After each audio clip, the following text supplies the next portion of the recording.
오늘은 이제 오랜만에 저희가 예수님의 이야기로 돌아왔습니다.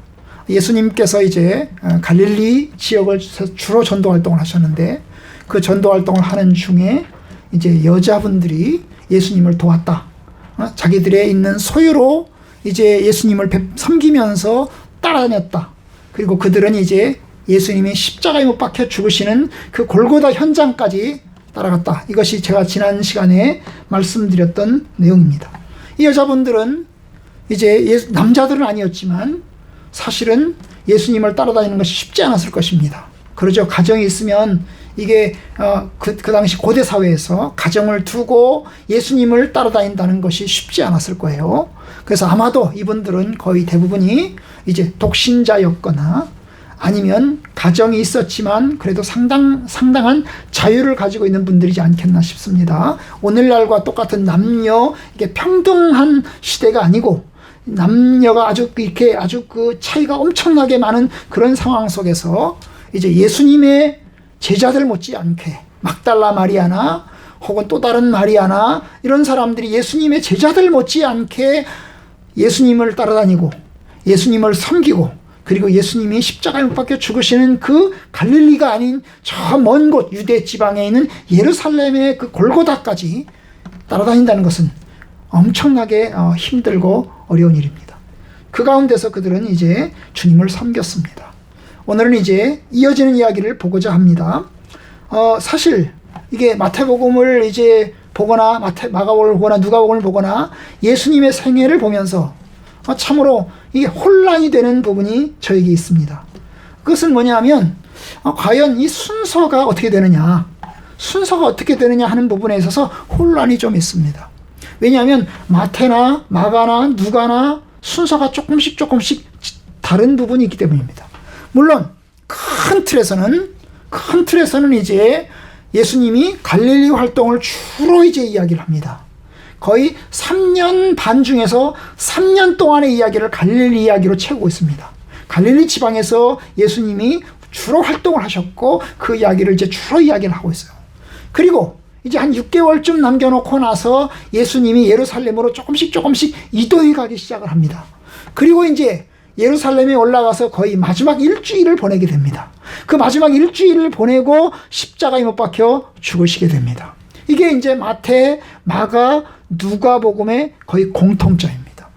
요한복음은 조금 다르다고 제가 말씀드렸어요. 요한복음의 거의 대부분을 예루살렘에서 일어난 일을 유대 지방의 예루살렘에서 일어난 일을 거의 이야기를 그리고 있습니다.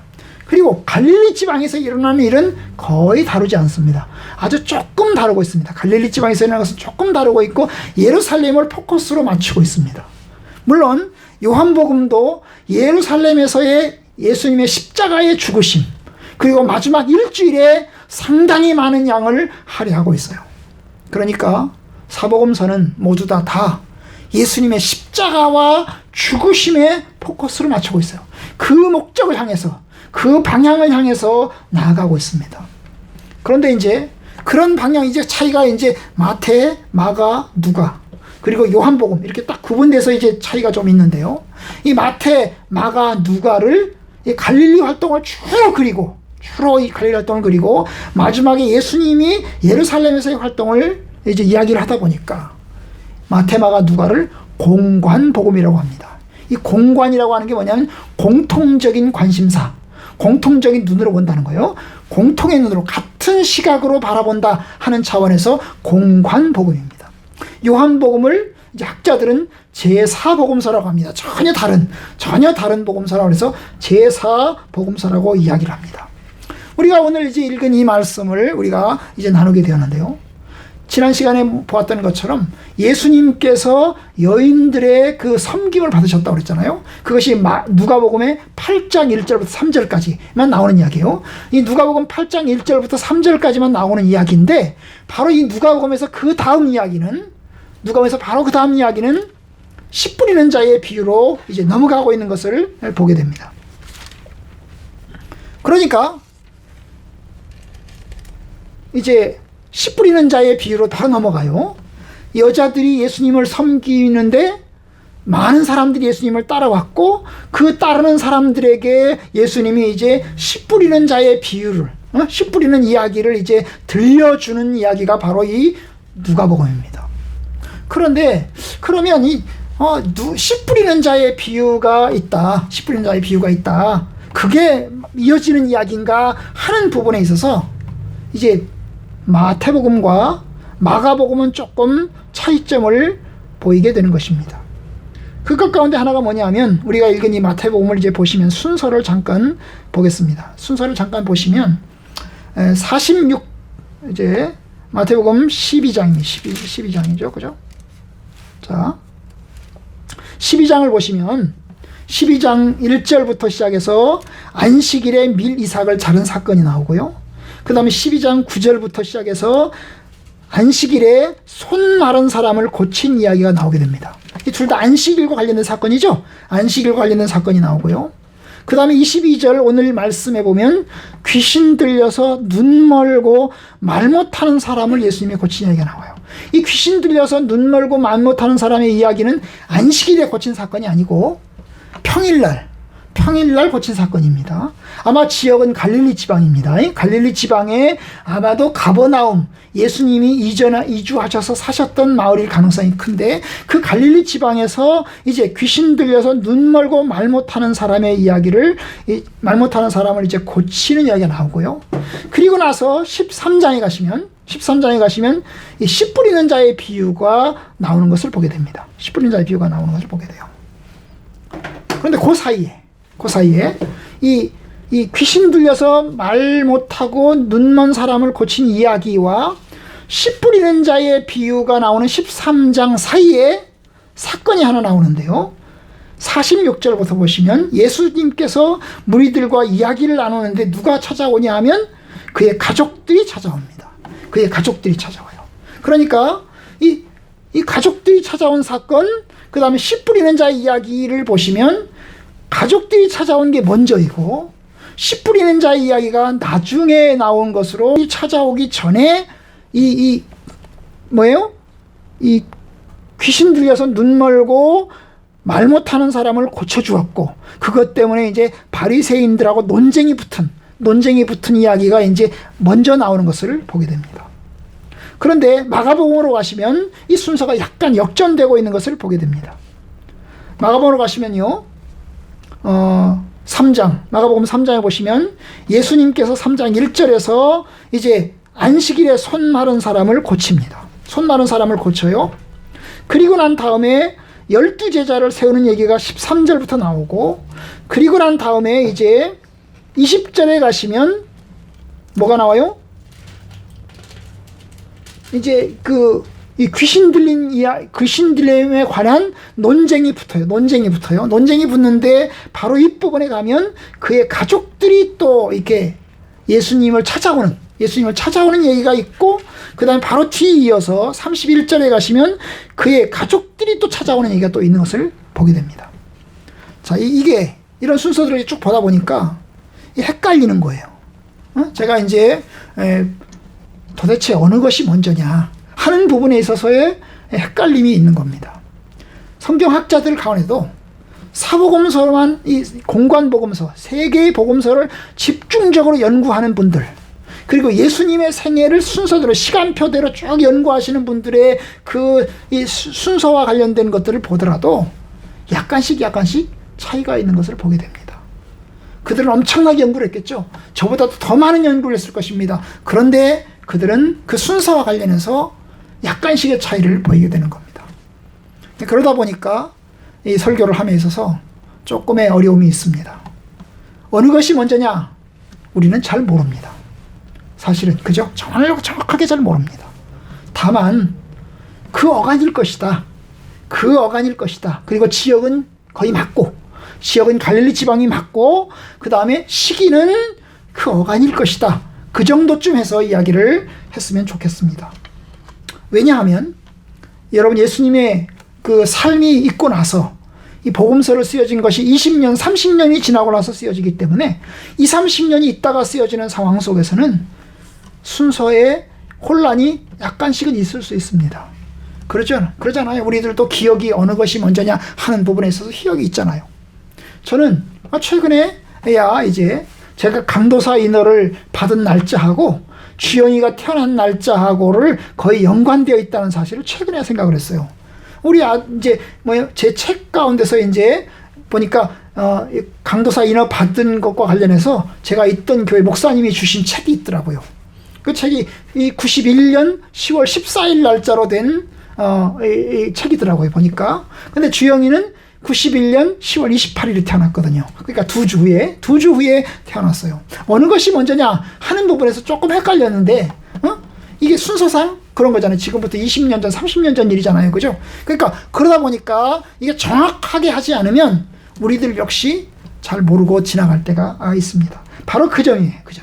이 마태, 마가, 누가복음서는 바로 그 점에 있어서 예수님이 활동을 그리고 있긴 하지만 그 순서에 있어서 약간씩의 오차가 있을 수 있다는 것입니다.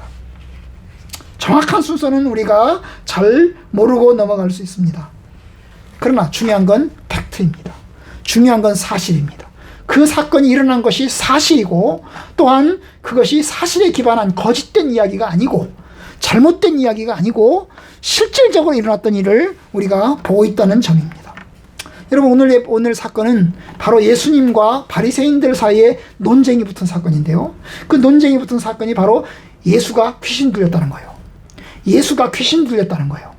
그것을 예수님을 비난하는 이야기로 이제 사람들이 이야기를 하게 됩니다. 사건의 발단은 예수님께서 어떤 한 사람을 고쳤습니다. 그 사람은 말을 못하는 사람이고 보지 못하는 사람이에요. 이중장애를 가지고 있는 것입니다. 시각장애와 언어장애 두 가지를 가지고 있어요. 보지 못하는 사람, 그리고 말을 못하는 사람. 그럼 듣는 거는 잘 몰라요. 듣는 건 잘 모르겠어요. 그러나 여기서는 이제 보지 못하는 사람, 말 못하는 사람, 이 두 가지 장애를 가지고 있는 사람이에요. 그런데 이 사람이 그 장애를 입게 된 것은 귀신 들려서 그 장애를 입었다는 거예요. 여러분, 성경에 보시면 예수님께서 많은 병자들을 고칩니다. 그런데 어떤 병자는 귀신 들려서 말하자면 그 병이 찾아온 사람도 있고, 어떤 사람은 선천적으로 태어나면서부터 그러한 장애를 가지고 태어나는 사람이 있고, 그죠? 어떤 사람은 귀신 들린 것과 아무런 상관이 없이 질병을 가진 사람들이 있습니다. 예수님께서 고치는 사람들의 종류가 조금씩 다른데요. 이 사건의 경우에는 귀신 들린 것 때문에 말을 못하고 보지 못하는 사람이에요.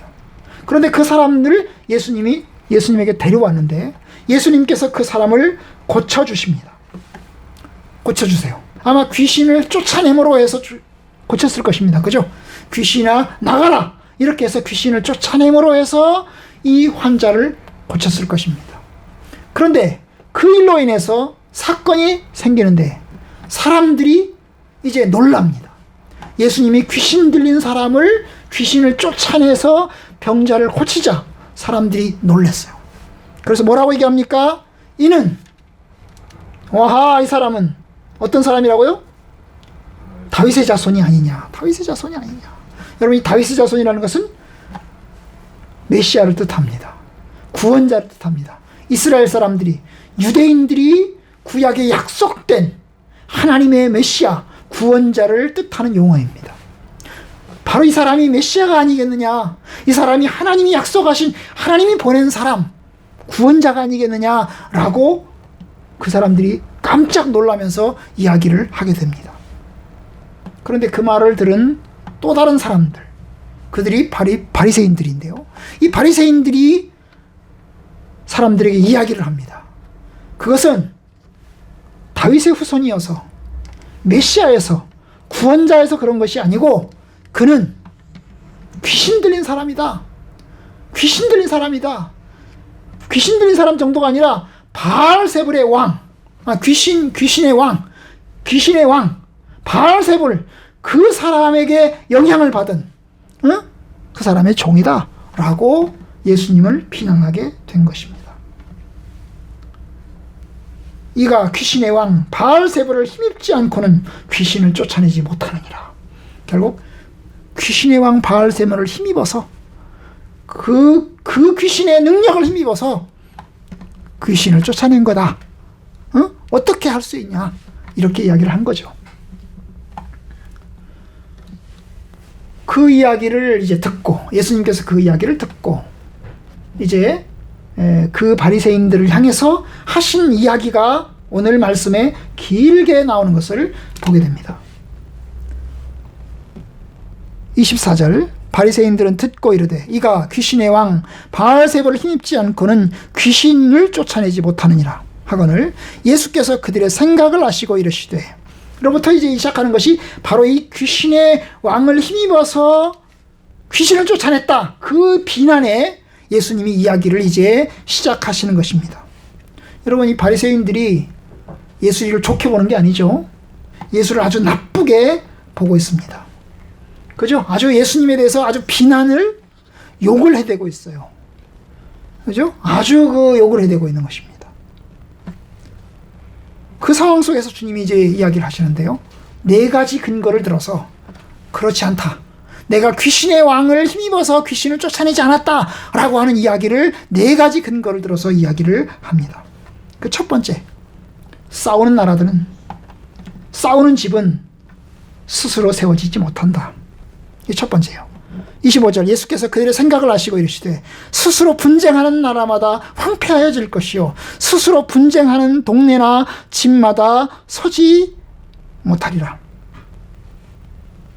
26절, 만일 사탄이 사탄을 쫓아내면 스스로 분쟁하는 것이니 그리하고야 어떻게 그의 나라가 서겠느냐. 예수님의 첫 번째 논거는 뭐예요?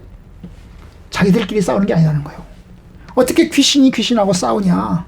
내가 만약에 귀신을 힘입어서 귀신을 쫓아냈다고 하면 결국 귀신과 귀신이 싸우는 건데, 귀신이 귀신을 쫓아내는 건데, 그죠?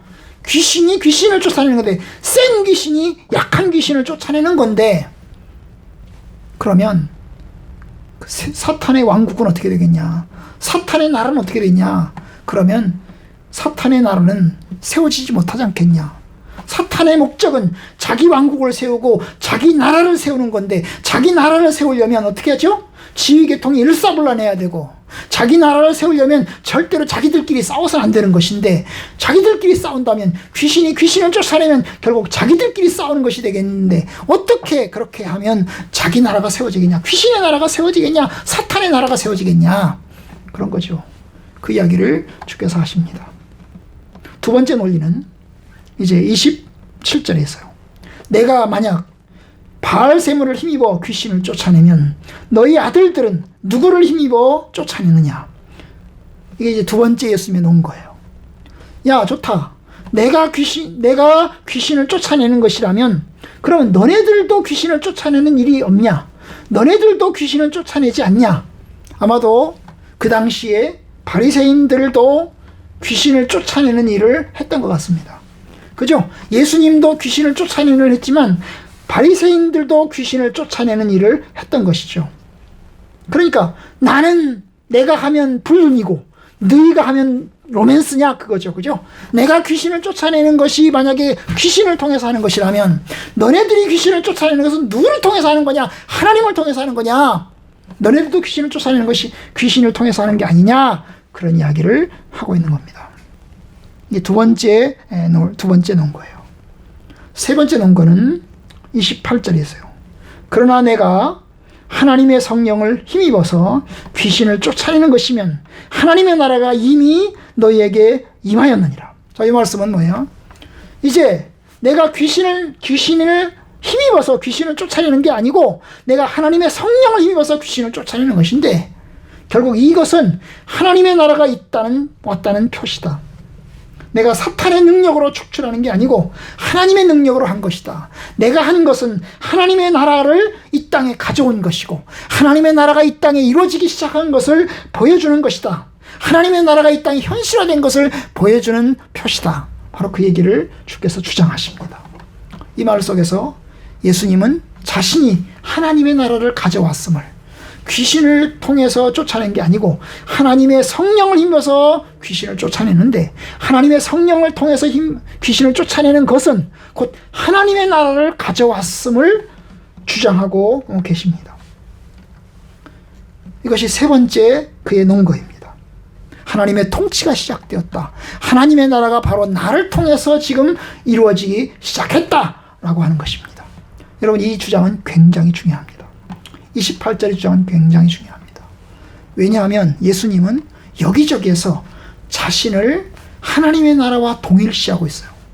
여러분, 나라라고 하는 것은 땅만 우리가 보통 생각할 때, 나라를 얘기할 때 땅을 생각하지만 이 고대 사회에서 나라를 이야기할 때는 통치를 이야기하는 것입니다. 다스림을 얘기해요. 여러분, 나라가 구성이 되려면 땅도 있어야 되지만 통치가 있어야 됩니다. 땅이 있지만 통치가 이루어지지 않으면 나라가 될 수가 없어요. 나라가 될 수 없습니다. 통치가 이루어져야 되는 거예요. 그죠? 그것이 나라예요. 나라가 있다는 말은 통치가 이루어지고 있어요. 대한민국이 있다는 말은 대한민국의 자체적인 통치가 이루어지고 있다는 것을 뜻하는 겁니다. 만약에 대한민국에 땅덩어리가 있어요. 땅덩어리 있는데 미국에서 직접 통치를 하고 있어요. 그러면 대한민국이 있는 게 아니에요. 그냥 미국의 52번째 주가 되는 것입니다. 그러니까 나라가 있다는 말은 통치가 있다는 거예요. 응? 통치가 있다는 거예요. 그 통치가 되면 군사력이 가지고 있어야 되는 거죠. 마찬가지입니다. 내가 하나님의 성령을 힘입어서 귀신을 쫓아내는 것이면 하나님의 나라가 이미 왔다. 그 말은 내가 왕이다. 나의 통치가 시작되었다. 그 얘기를 하는 거예요. 여러분, 누가복음 17장에 보면 사람들이 예수님을 향해서 질문을 합니다. 하나님의 나라가 언제 옵니까? 하나님의 나라가 언제 옵니까? 그럴 때 주님이 대답하십니다. 하나님의 나라는 여기 있다 저기 있다 할 게 아니라 뭐요? 하나님의 나라는 너희 가운데 있느니라. 너희 가운데 있느니라. 그런 이야기를 합니다. 여러분이 너희 가운데라는 말이 너희들의 마음속에 있다는 뜻이 아니에요. 하나님의 나라는 너희 안에 있느니라 그랬어요. 누가복음 17장 21절에 하나님의 나라는 너희 안에 있느니라 그랬어요. 그 너희 안에 있느니라 라고 말할 때 이게 너희 안에는 너희들의 마음속 안에 있다 그런 뜻이 아니에요. 그런 뜻이 아닙니다. 왜냐? 질문을 생각해 보세요. 질문은 어떤 질문이었어요? 하나님의 나라는 언제 옵니까? 질문이었어요. 하나님의 나라는 어디 있습니까? 이런 질문을 한 게 아니고 하나님의 나라는 언제 옵니까? 언제 옵니까? 그럼 언제에 대한 대답을 해야 되잖아요. 하나님의 나라는 여기 있다 저기 있다 할 게 아니라 하나님의 나라는 너희 안에 있느니라. 너희 안에 있느니라. 여러분, 너희 안에 있느니라는 말은 뭐예요? 너희 안에 있느니라는? 관계 속에? 아니, 너희 안에, 너희 안에라는 인이라고, 영어로 인이라고 할 수도 있지만 어몽이라고 쓸 수 있어요. 어몽이 뭐예요? 너희 가운데죠? 너희들이는 바로 이 자리에, 이 가운데 그 말이에요.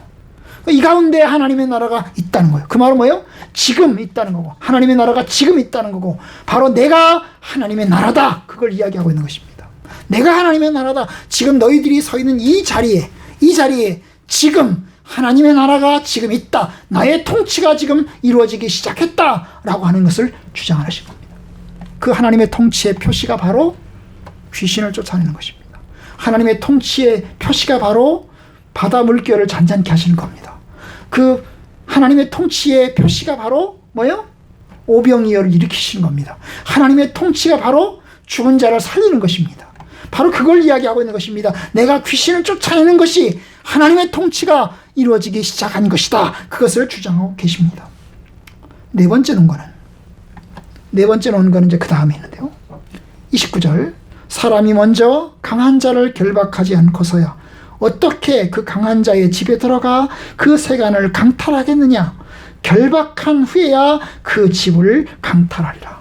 이 네 번째 논거는 바로 뭐예요? 귀신을 쫓아내려고 하면 귀신의 왕과 싸워야 된다. 귀신의 왕과 싸워야 된다. 귀신의 왕과 싸워서 이겨서 그 귀신의 왕을 눌러놓고 귀신을 쫓아내는 것이다. 그 얘기를 지금 하고 있는 겁니다. 사람이 먼저 강한 자를 결박하지 않고서야 어떻게 그 강한 자의 집에 들어가겠냐? 그래서 그 세간이 뭐예요? 살림살이죠? 살림살이를 어떻게 빼앗아 훔쳐갈 수 있겠냐? 훔쳐가려고 하면 먼저 그 강한 자를 결박하고 난 다음에 아주 힘을 못 쓰게 하고 난 다음에 들어가서 빼앗아간다.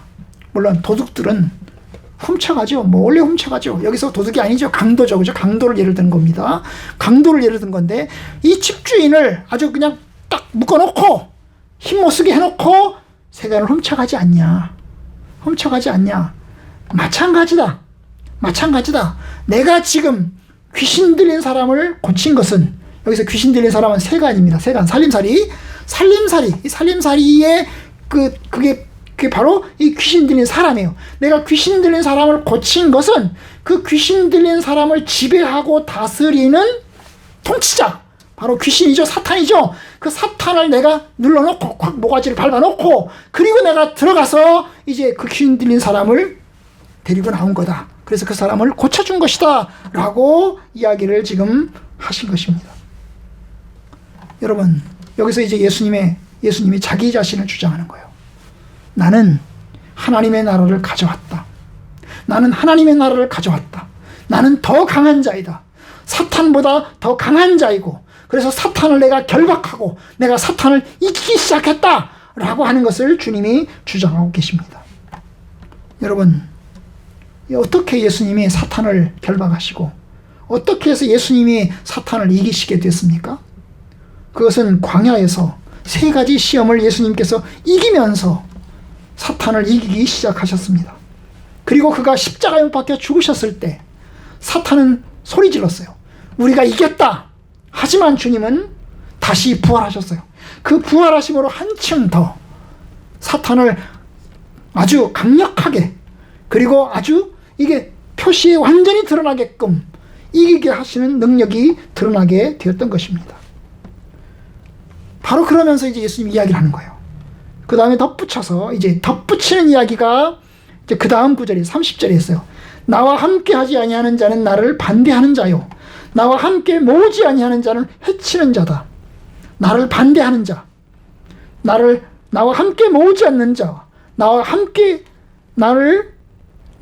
모으지 않는 자, 나와 함께 하지 않는 자, 그는 나를 반대하는 자이고 해치는 자다라고 이야기를 합니다.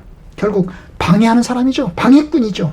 함께 하지 않는 사람은 방해꾼입니다. 아마 이들은 바리새인들을 지칭하는 거죠. 너희 바리새인들, 너희들은 나와 함께 하지 않고 나를 반대하고 나를 해치고 그리고 나와 함께 모으지 않는 악한 무리들이다 라고 하는 것을 드러내고 있습니다. 그냥 반대하는 정도가 아니라, 그냥 반대하는 자가 아니라 결국 하나님을 반대하는 자입니다. 그것을 이야기하고 있는 거예요.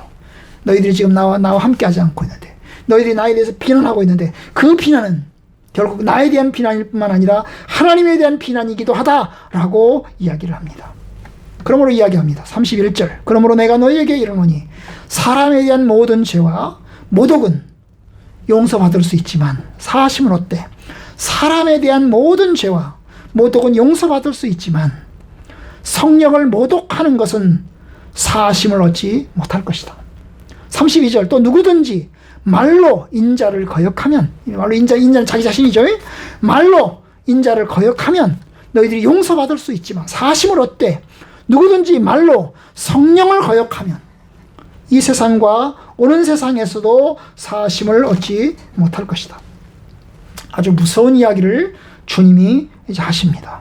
31절 32절에서 아주 무시무시한 이야기를 하십니다. 너희들이 사람에 대해서 비난하고 사람에 대해서 모독하는 것은 용서받을 수 있지만 성령을 모독하는 것은 용서받지 못할 것이다. 너희들이 나에 대해서, 인자에 대해서 말로 너희들이 거역하는 것은, 욕하고 비난하고 반대하는 것은 너희들이 용서받을 수 있겠지만, 그러나 만약에 성령을 거역하는 것이라면, 하나님의 성령을 거역하는 것이라면 너희들은 이 세상에서뿐만 아니라 오는 세상에서도 용서받지 못할 것이다.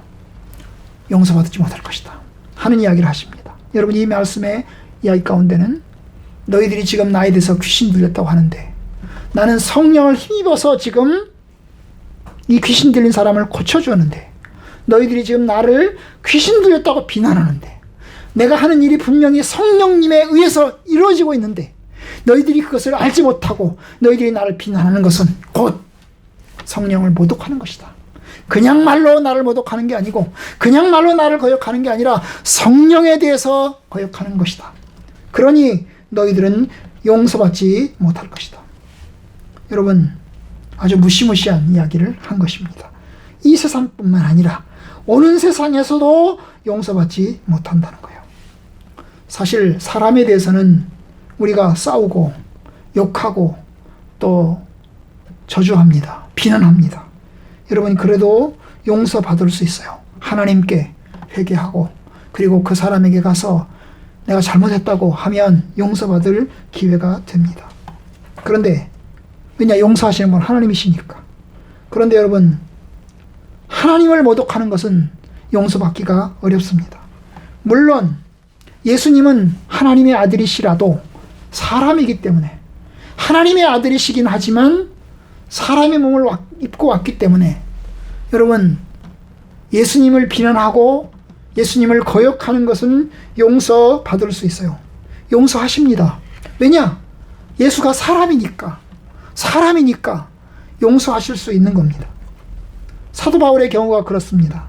여러분, 사도 바울이 예수를 믿기 전에 그는 예수를 핍박을 했습니다.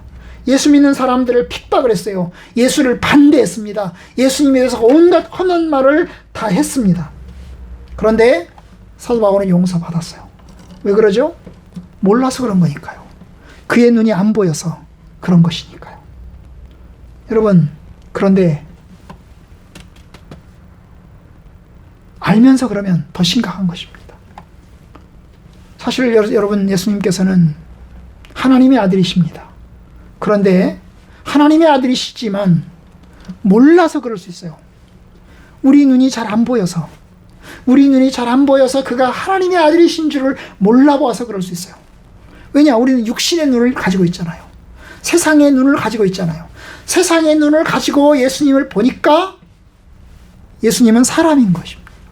그냥 착한 사람 혹은 좋은 말씀을 하는 사람 정도로 보는 것입니다. 그죠? 우리가 세상의 눈으로 예수님을 보면 사람이고 그냥 좋은 사람이고 착한 사람이고 좋은 말씀을 하는 선생님, 도덕 선생님이다 라고 생각합니다. 그럴 수 있어요. 그런데 여러분, 우리가 눈이 떠지면, 예수 그리스도가 누구신지를 보는 영의 눈이 뜨이면, 우리는 예수님을 그냥 사람으로 보지 않고 하나님의 아들로, 이 세상의 통치자이신, 온전한 통치자이신, 만왕의 왕이신 하나님의 아들 되신 예수 그리스도로 보게 될 것입니다. 사도 바울이 예수를 만나고 난 다음에 그의 시각이 변했어요. 그가 예수를 만나기 전에는 세상의 눈으로, 사람의 눈으로 예수를 봤어요. 이 바리새인의 눈으로 예수를 봤어요. 그러다가 예수를 만나고 난 다음에 그가 하나님의 아들이시고 주가 되시고 그리스도가 된다는 사실을 알게 되었어요. 그리고 그는 그리스도를 위하여 일평생을 살게 되었던 것입니다. 문제는 뭐냐면, 몰라서 비난하고 몰라서 욕한 것은 괜찮은데 알면서 비난하고 알면서 욕한 것은 문제가 된다는 것입니다. 한번 빛을 받고 하늘의 은사를 맛보고 성령에 참여한 바 되고 하나님의 선한 말씀과 내세의 능력을 맛보고도 타락한 자들은 다시 새롭게 하여 회개하게 할 수 없나니, 이는 그들이 하나님의 아들을 다시 십자가에 못 박아 드러내놓고 욕되게 함이라. 결국 은혜를 받고 또 하나님의 모든 은혜를 다 경험하고서, 그래서 예수 그리스도를 믿겠다고, 예수를 따르겠다고 주님을 열심히 따르다가 드러내놓고 타락한 경우에는, 그런 경우에는 이제 그렇게 해서 타락한 경우에, 타락이죠, 그냥 죄를 지은 정도가 아니라 타락한 경우에는 결국 회복할 수 없다는 것입니다. 우리가 진리를 아는 지식을 받은 후 짐짓 죄를 범한 즉 다시는 속죄하는 제사가 없고 오직 무서운 마음으로 심판을 기다리는 것과 대적하는 자를 태울 맹렬한 불을 기다리는 것만 남아있다라고 하는 것이 히브리서 10장에서 하신 말씀입니다. 여러분, 우리가 하나님을 알고 예수 그리스도를 알고 난 다음에 고의적으로 죄를 지었을 때, 몰라서 그런 경우에 잠깐 잘못된 길로 벗어나서 잠깐 벗어났다가 돌아오는 건 괜찮아요. 그러나 의도적으로 계획적으로 거역하고 돌아가는 것은 용서받을 길이 없다는 것입니다. 그것은 이 세상이나 오는 세상 모든 세상 속에서 용서받지 못한다는 것을 주님께서 선포하고 계십니다. 아주 무섭고 무시무시한 이야기인 것입니다. 아마 이 대상은 누구일까요? 바리새인이겠죠. 너희 바리새인들아, 너희들이 지금 나에 대해서 비난하는데 너희들이 말로 나를 욕하는 건 괜찮다. 너희들이 말로 저주를 하고 저역하는 건 괜찮다. 그러나 너희들이 단지 나를 거역하는 게 아니고 하나님의 성령을 거역하는 것이라면 그것은 심각한 문제가 된다 라고 하는 것을 선언하게 됩니다. 여러분, 이제 오늘 말씀의 상황 속에서 몇 가지 한두 가지 말씀을 드리면서 이제 오늘 정리를 하고자 합니다. 오늘 말씀에서 예수님은 자기 자신을 누구로 지칭합니까? 그는 내가 누구다 라고 이야기하지 않았어요. 그러나 그는 귀신 들려서 눈 멀고 말 못하는 사람을 고쳐주셨어요. 이것은 명백하게 예수님 자신의 인간적인 능력으로 고친 것이 아닙니다. 그죠? 인간적인 능력으로 고친 게 아니에요. 예수님 의사도 아니십니다. 정신과 의사도 아닙니다. 그는 그냥 단지 가르치는 교사입니다. 그런데 가르치는 교사인 그가 사람을 고쳐주었습니다. 귀신 들린 사람, 그래서 눈 멀고 말 못하는 사람을 주님이 고쳐주셨어요. 그러면 그가 귀신 들려서 귀신을 힘입어서 무당처럼 귀신을 힘입어서 귀신을 쫓아내는 것입니까? 주님은 그것을 주장하지 않았어요. 오히려 반대로 이야기했어요. 나는 절대로 귀신의 왕 바알세몬을 힘입어서 귀신을 쫓아낸 것이 아니다. 오히려 나는 성령을 힘입어서 귀신을 쫓아내는 것이다. 그리고 하나님의 나라가 이미 왔다라고 주장하십니다. 바로 그렇습니다. 그는 하나님의 나라를 가져오신 메시아이시고 그리고 신성을 가지신 하나님이십니다. 그는 귀신을 축출함에 있어서 사탄에 매여서 종노릇하는 그 사람을 하나님의 성령을 힘입어서 더 이상 사탄의 노예가 아닌 하나님의 사람으로 만들기 위해서 고쳐주셨습니다. 여러분, 귀신 들려서 산다는 것은 귀신의 노예죠. 귀신의 종노릇하던 사람입니다. 그런데 귀신의 종노릇하는 사람을 이제 사탄의 노예에서 벗어나서 온전한 사람으로 살아갈 수 있도록 구출해 주십니다. 그는 신성을 가지신 하나님의 아들이십니다. 그뿐이 아닙니다. 그가 귀신을 쫓아낸 것은 귀신보다 더 강한 자, 바로 사탄이죠. 사탄을 이기신 것을 이야기합니다. 먼저 강한 자를 결박하고 나서 그 집에 들어가서 세간을 강탈하지 않냐. 나는 더 강한 자이신 그 사탄을 결박하고 그리고 또한 그 세간살이인 그 사람을 내가 건져주었다 라고 말씀하십니다. 여러분, 맞아요. 그는 예수 그리스도는 사탄을 이기신 분이십니다. 물론 궁극적으로 맨 마지막에 가서는 사탄까지도 완전히 불못에 던져질 것입니다. 요한계시록 이제 18장 19장에 가시면 예수님과 사탄과의 마지막 이제 전투가 나옵니다. 근데 마지막 전투에서 누가 이기세요? 말탄자이신 예수 그리스도가 승리하십니다. 그 승리함과 동시에 뭡니까? 사탄과 사탄의 모든 무리들은 모두 다 완전히 불못에 던져지게 됩니다. 우리가 믿는 분, 우리가 의지하는 분은 모든 것을 가지시고 모든 것을 이기신 하늘의 왕 되신 예수 그리스도이십니다. 그는 하나님의 성령을 힘입어서 귀신을 축출했고 하나님의 나라를 이 땅에 가져오시고 하나님의 통치가 시작되게 되었습니다.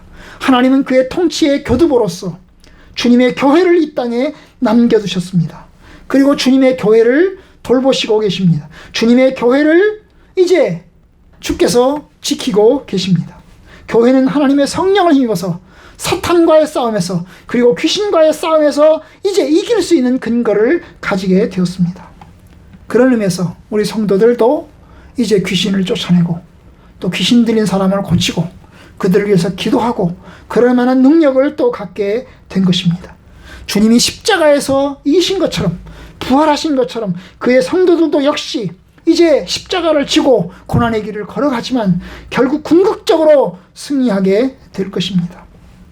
여러분, 우리는 이와 같은 예수 그리스도를 믿습니다. 우리에게 그리스도가 누구십니까? 그는 만왕의 왕이시고 그리고 온 주의 주님이십니다. 모든 사람들이 그리스도 앞에 무릎을 꿇고 그리스도를 주라 고백하는 때가 반드시 옵니다. 우리는 그와 같은 예수 그리스도를 믿고 있는 것입니다.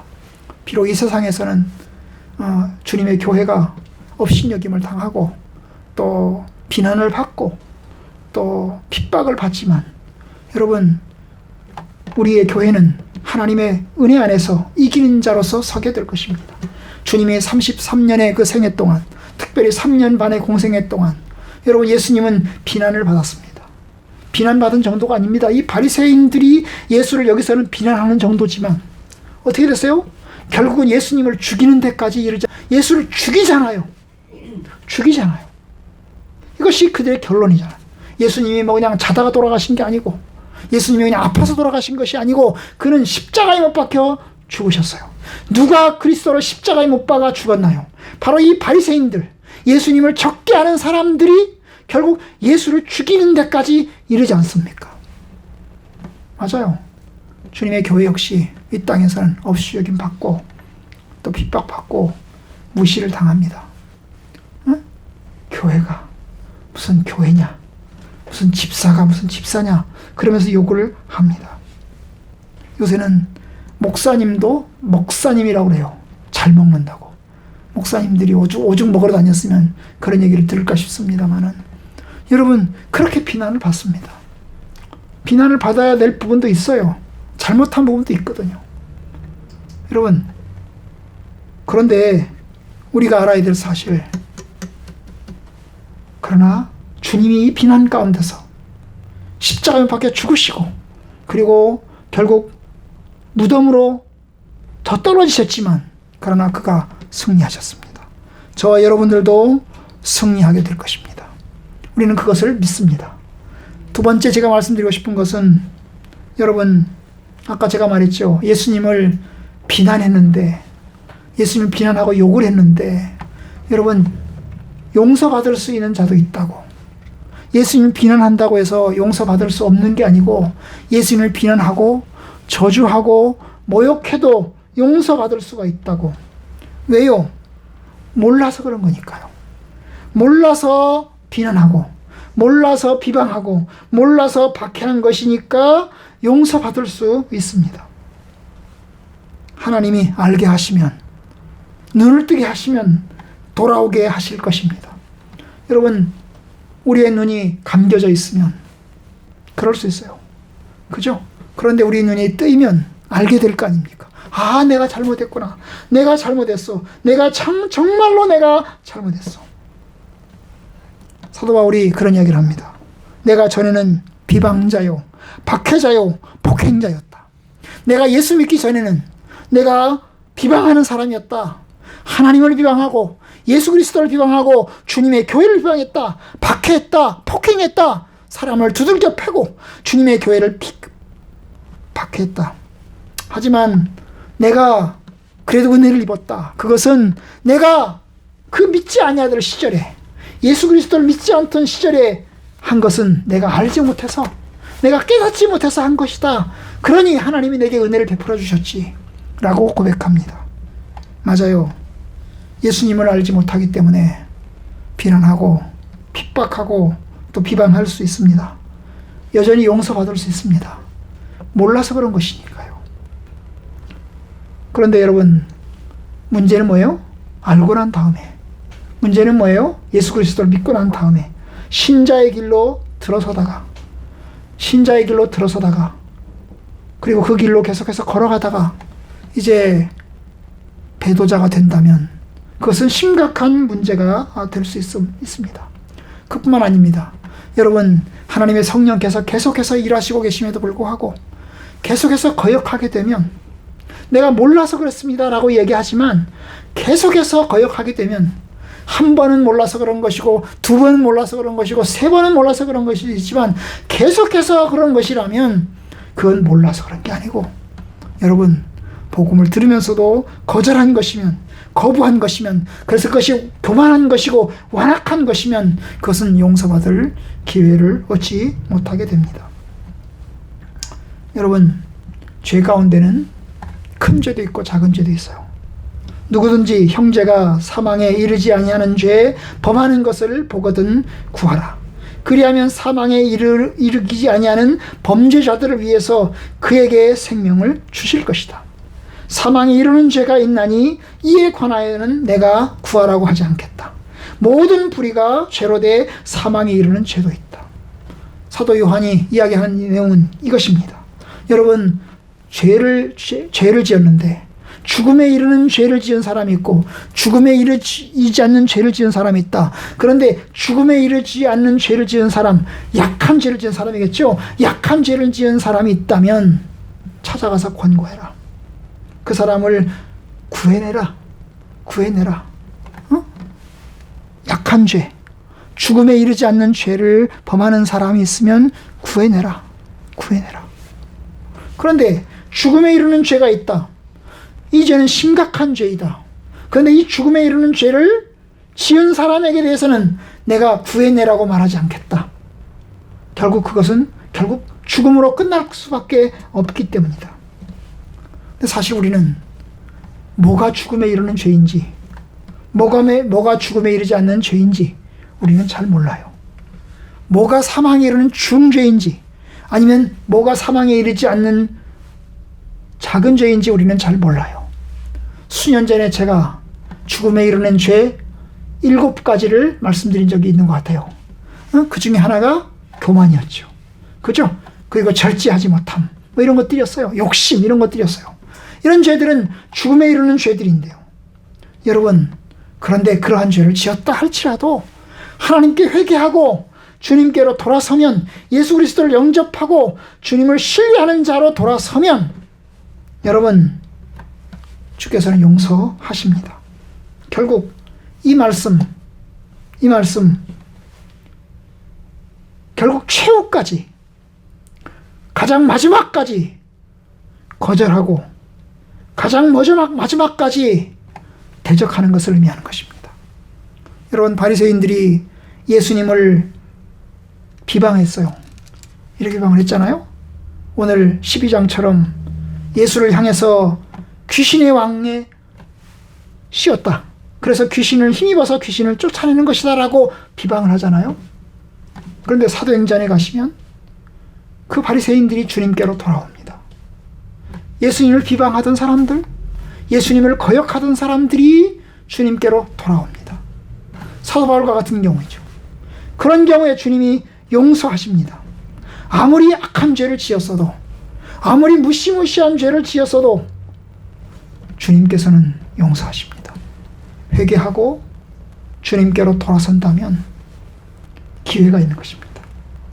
여러분, 사실 그런 면에서 우리가 살고 있는 이 세상, 사는 기회의 세상입니다. 너희는 여호와를 만날 만한 때에 찾으라. 그가 가까이 계실 때에 그를 부르라. 언제일까요? 우리가 살아있는 때입니다. 우리가 살아있는 시간이 우리에게 주어진 시간입니다. 하나님은 왜 악한 사람을 한꺼번에 심판하지 않으실까요? 하나님은 왜 이 세상에 불의가 횡행하도록 놔두실까요? 이것을 신정론이라고 합니다. 하나님의 정치가 도대체 무엇입니까? 하나님이 무능해서 그런 것입니까? 아니면 어떤 뜻이 있어서 그런 것입니까? 그런 질문을 던집니다. 하나님을 잘 경외하고 하나님을 잘 믿는 사람이 왜 고난을 받습니까? 악한 사람이 고난을 받아야 되는데, 나쁜 짓을 한 사람이 일찍 죽어야 되는데, 의롭게 산 사람은 일찍 죽고 악한 짓을 한 사람은 왜 남아 있습니까? 여러분, 우리는 그 이유를 잘 몰라요. 그러나 하나님께서 말씀하십니다. 때가 더디다고 더딘 것이 아니다. 내가 기다리는 것이다. 그들이 회개하기를 내가 기다리는 것이다. 악한 자를 왜 남겨두었느냐? 그들이 더 회개하기를 내가 기다리느라고, 그들에게 기회를 주느라고 남겨둔 것이다. 이것이 하나님께서 성경을 통해서 우리에게 말씀하신 것입니다. 하나님을 잘 경외하는 자, 하나님을 잘 의지하다가 일찍 죽은 자는 하나님의 안식에 참여하고 하나님의 복됨에 참여할 것입니다. 그런데 악한 자는 언젠가는 하나님이 반드시 심판하실 것인데, 그럼에도 불구하고 하나님이 사랑이 많으시고 은혜가 많으셔서 하나님께서 그들을 돌아오게 하시기 위해서 기다리고 또 기다리고 기다린 것입니다. 여러분, 요한계시록을 보면 요한계시록 안에는 큰 세 개의 심판이 나옵니다. 제가 지난 시간에 얘기했지만 큰 심판, 각각의 심판은 7가지로 되어 있어요. 인심판이에요. 인심판. 두 번째가 뭐예요? 나팔심판이에요. 세 번째가 대접심판입니다. 여러분, 인심판이 요한계시록 7장에 나오고, 그 다음에 요한계시록 9장에 대접심판이 나오고, 그 다음에 마지막 나팔심판이 나오고, 16장에 가서야 이제 대접심판이 나와요. 대접심판이 나와요. 그런데 여러분, 그 심판과 심판 사이에 막간이 있어요. 심판이 하나의 심판이 7가지죠.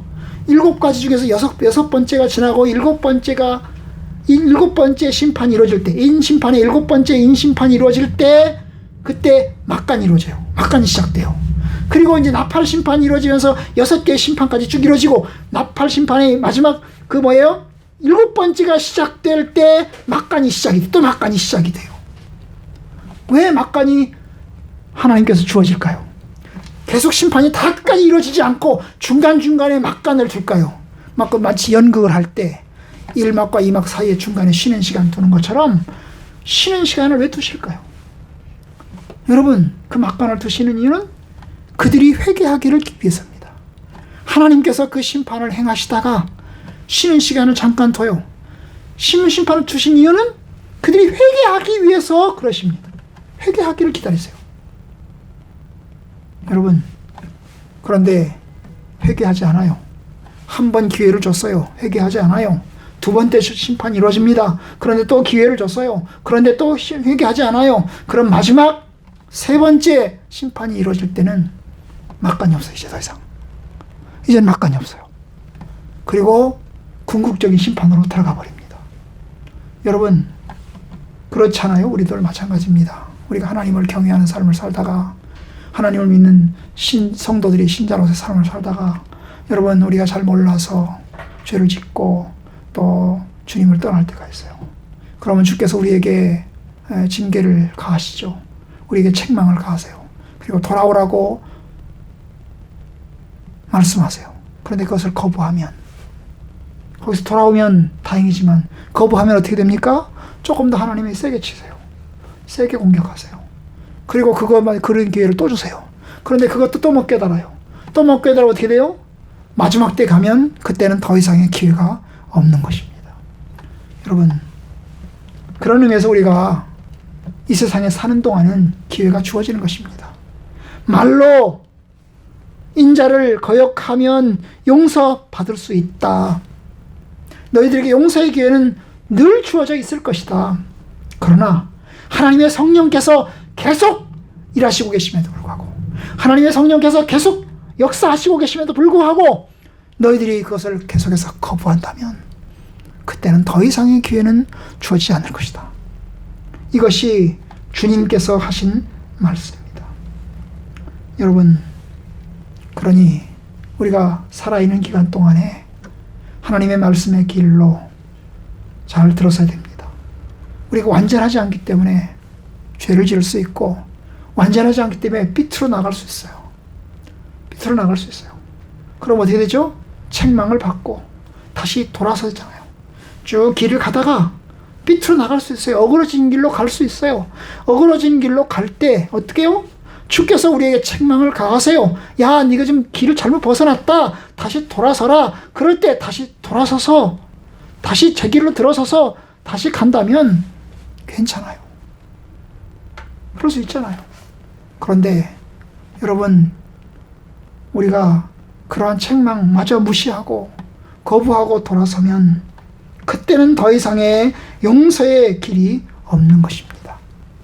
여러분, 우리가 그걸 깨닫고 하나님의 말씀 안에서 주님의 말씀의 길로 들어섭시다. 그리고 하나님의 말씀의 길로 곧장 잘 걸어갑시다. 잘못 걸어갈 때도 우리가 깨달음을 얻어서 주님의 진리 안에서 서서 잘 걸어갈 수 있기를 주님의 이름으로 축원합니다.